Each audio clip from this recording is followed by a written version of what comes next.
Hello guys, म चाहिँ रुखबाटजी सबैजनालाई नमस्कार। म चाहिँ ग्यारेजमा काम गर्छु है।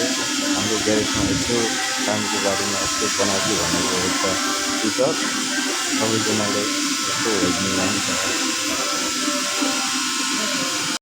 मैले गर्ने काम चाहिँ यही हो है। सबैले चिनाउनु भयो, डोजरको पकेट बनाउने काम हो।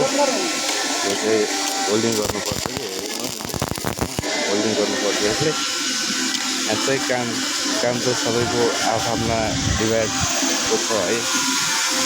अर्को दाइ हुनुहुन्छ लेफ्टको, उहाँले चाहिँ आफ्नो काम गर्नु होला।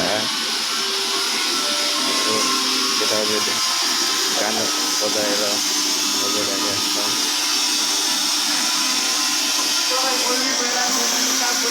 अर्को हुनुहुन्छ हाम्रो ट्र्याक्टरको इन्जिन मिस्त्री, उहाँले चाहिँ आफ्नो काम नै गर्नुहुन्छ। ट्र्याक्टर बनाउने, ट्र्याक्टरको इन्जिन बनाउने।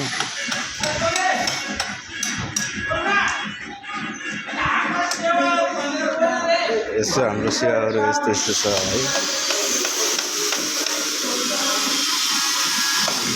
यो हाम्रो ग्यारेज चाहिँ रोल्पा लिबाङ